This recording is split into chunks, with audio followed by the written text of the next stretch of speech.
What do you think, Bo? Ready to do this?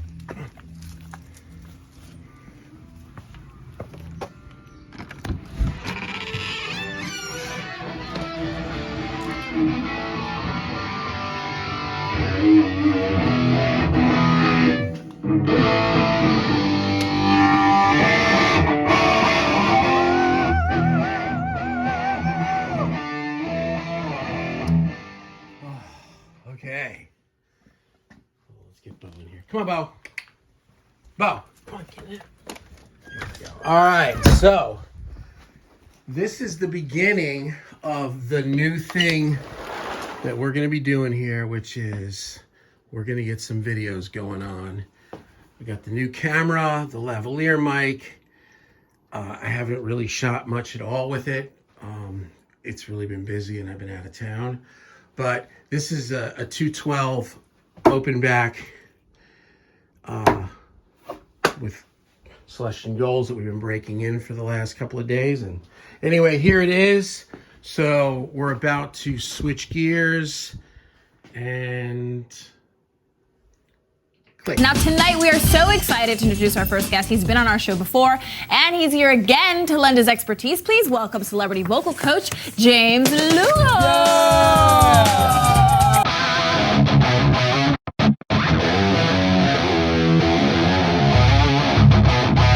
All right, so hey guys, I'm your buddy James Lugo. Just wanted to do like a little intro video. I finally have been, I'm starting to film.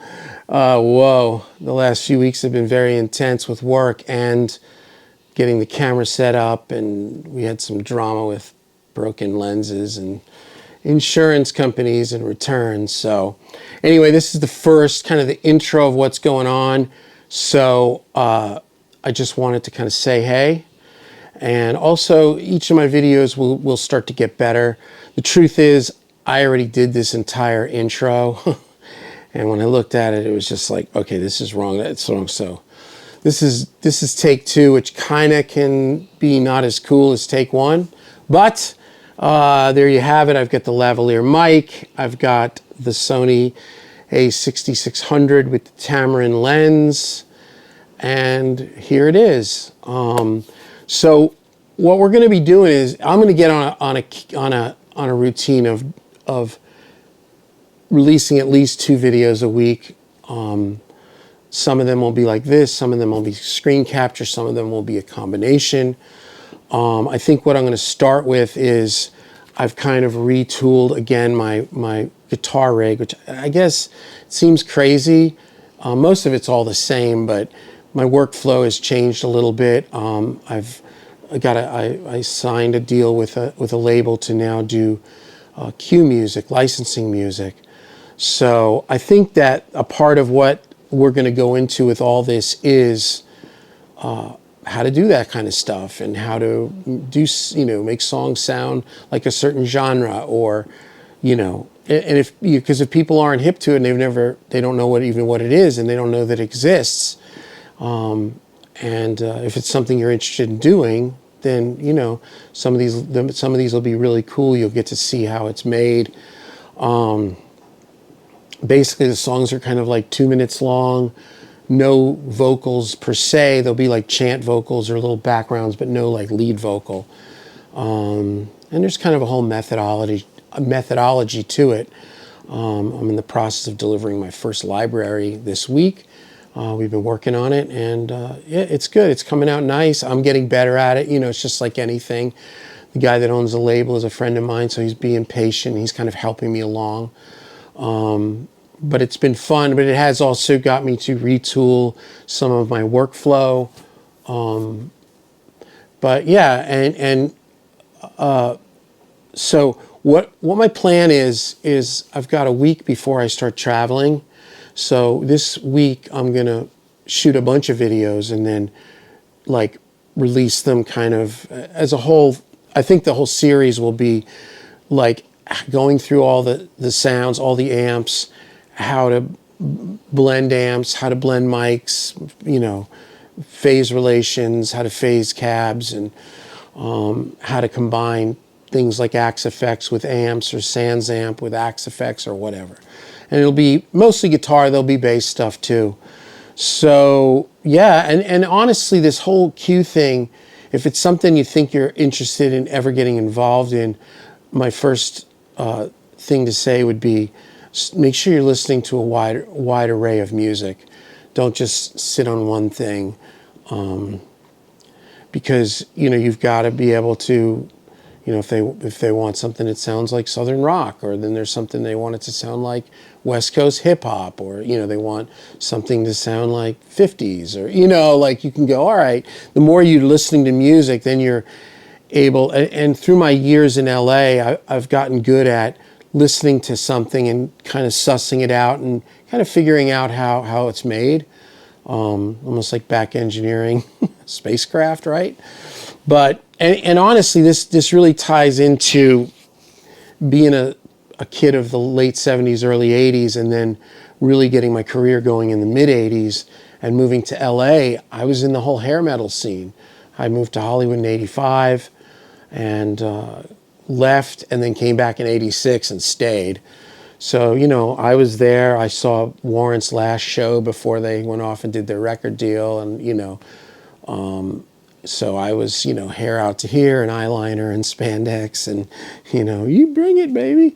A lot of that stuff. And then obviously in 91, when Pearl Jam and Nirvana hit and all that, what I was about was, it was weird. I was like 25 years old and I was a dinosaur. It was uncool. And it wasn't just the look. I mean, obviously, when it went to flannel and kind of stringy hair and, like these weird sneakers and like Converse or whatever, like that was not what we were wearing, like, high heel boots and snakeskin spandex and, pirate shirts. But not only was that not cool, but so was what we stood for, which was like, party till you drop, and, it's nothing but a good time. You think about the Poison song, but that was really, I mean, we were like shooting silly string on the audience, and, it was fun, and I was into it, but then all of a sudden, everything went Seattle, and it got dark, and all became very rainy, very rainy, and so like everything that I was about was not cool. And then at that point, I had to make a decision, like, what am I going to do? Like, am I going to go down with the ship? But it took me a little while, and then I got with a little bit of it, and then once I dug into it and started learning, I remember learning, was it Jeremy? The Pearl Jam, and learn how to sing it.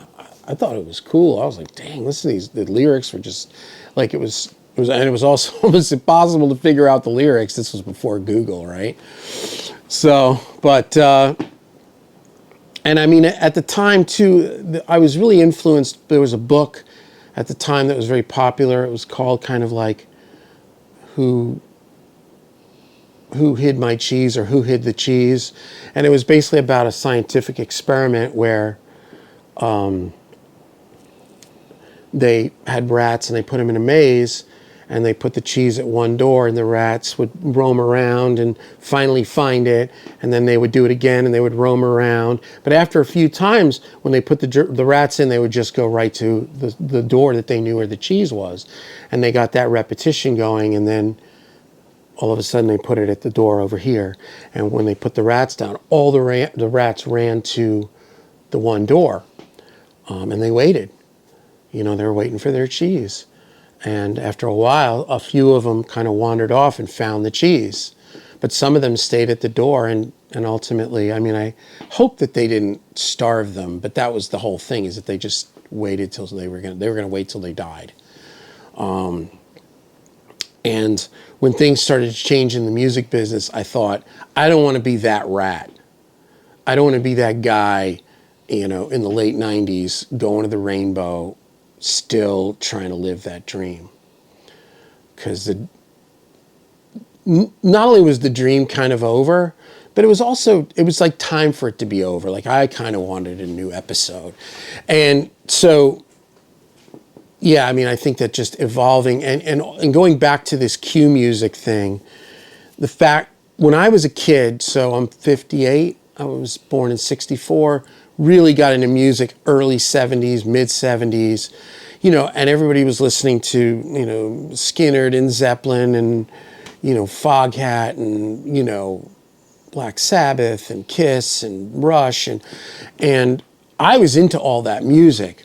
But at about 14, I got a job at a music store in where I lived in Fort Lauderdale, and it was frequented by a lot of these older guys that were like musicians, and a lot of them were like from New York, and they were into like, so my point is I got very influenced into things like Jeff Beck and Steely Dan and Earth, Wind and Fire and, you know, Mahavishnu Orchestra and, you know, Stanley Clarke, a lot of fusion, a lot of funk stuff and jazz and a lot of like soul music. I got very into all that stuff. And I was also very into like Elton John, Stevie Wonder, like that whole scene. So when I was a kid, like most of the rocker kids weren't like that. Like if you were a rocker, you were a rocker. Like you were listening to Priest and Maiden and, you know, and whatever, you know, Allman Brothers. Like you were just, that was your thing. And anything that wasn't that was lame. You know, it was, you know, they had other words for it. I'll stay politically correct, but I'll be outwardly politically correct.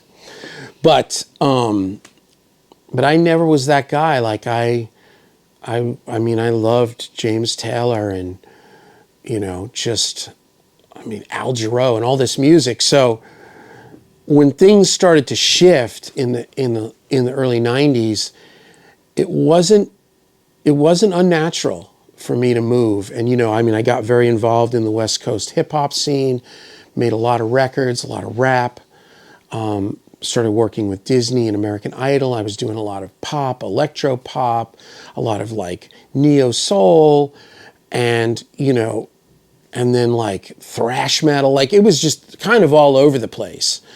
And it's helped me with making cues because I can kind of adapt. Like, oh, this is what we're going for. Okay, I got it. I used to do sound-alikes in LA, which is when a movie or a TV want to license a song, they don't necessarily want to license, you know, a Skynyrd song because it's going to be expensive. So then you write something that gives the feeling, you know, of a Southern rock kind of vibe, and then they have the bar scene where they're shooting pool, and it kind of feels a little bit like maybe Sweet Home Alabama, but not. It's different. So anyway, that's what this is, and also, so I want the focus of a lot of these videos, I'll leave it at this, to be the watching of making music. The bird's eye view of making the sausage, as they say. And because most videos that I see are people breaking down songs that they've already done. So they kind of have a script in their mind, or they have a script and the songs are done. You're not watching them kind of go through it. And I'll tell you why, because I can like be presented with an idea, a thought, my thought, somebody else's thought, a song, and I can think in my mind, oh, I want to do this kind of drum sound, and I want to play the P bass, and I definitely hear it to be a Marshall with a Les Paul, but I want a Telly and the matchless and this and that. I have all these ideas, power chords here and arpeggios here, and then I sit down, I start doing it, and it's not working, or I'm struggling to play something that I thought was going to be easy, or it's just not working. It's not nearly as cool as I thought it was going to be. And then at that point, you have to kind of lay down your ego and go, all right, where are we at? What can I do here? I want to show some of that because I don't see that usually. Usually I see people very kind of like, you know, just they're jamming through tracks that they've already arranged, edited, time-aligned, nudged, cut, crossfaded. It's already been done, as they say in LA. And, and that's cool too, because that's very focused on like results. So I'm going to do some of them different. We're going to watch the suffering. We're going to watch the suffering, because sometimes it's tough, man. And, especially if cameras are rolling, man, it's really can get very intense.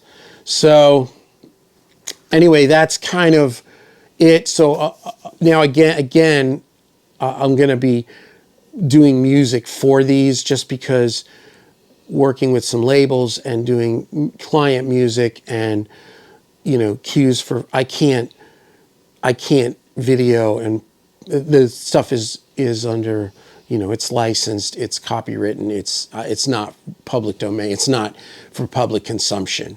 So I can't really show that. But what I will do is start to do this. So y'all have a job. You know what your job is? Let me know what you want. Like, let me know kind of what you're thinking, stuff that other guys are doing that you like, stuff that other guys maybe aren't doing that you wish somebody was doing. I mean, you guys know I've always kind of done my own thing.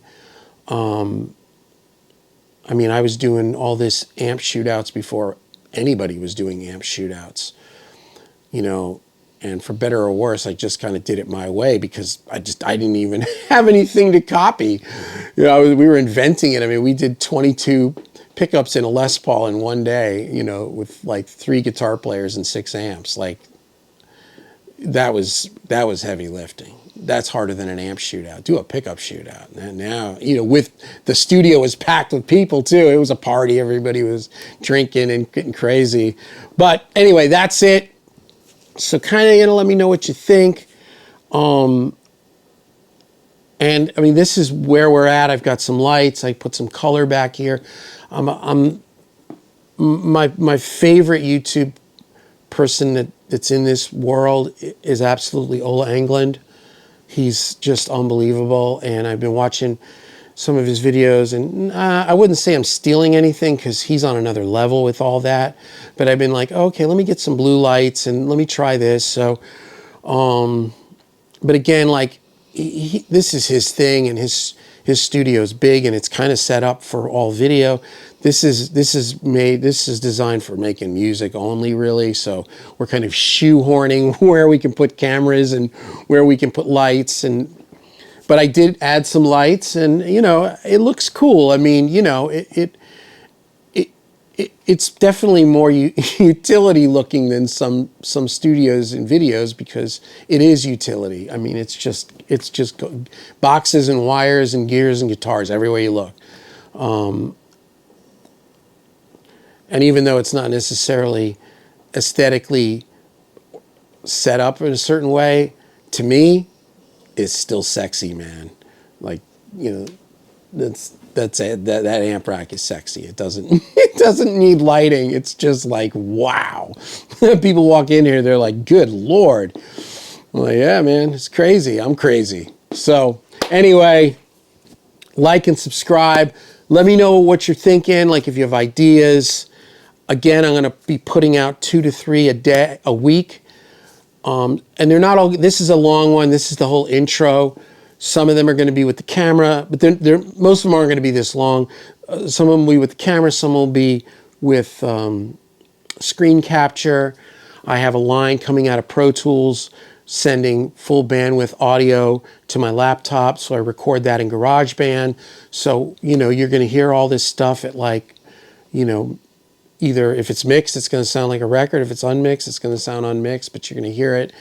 And again, the first thing I'm going to do, which is this week, is I'm going to organize all of my new rig, the guitar rig, fix any kinks, phase cabs, get that 212 going, and go through blending amps, cabs, speakers, microphones, Axe effects with amps with Sans amp and Axe effects, and bing, bing, bing, bang.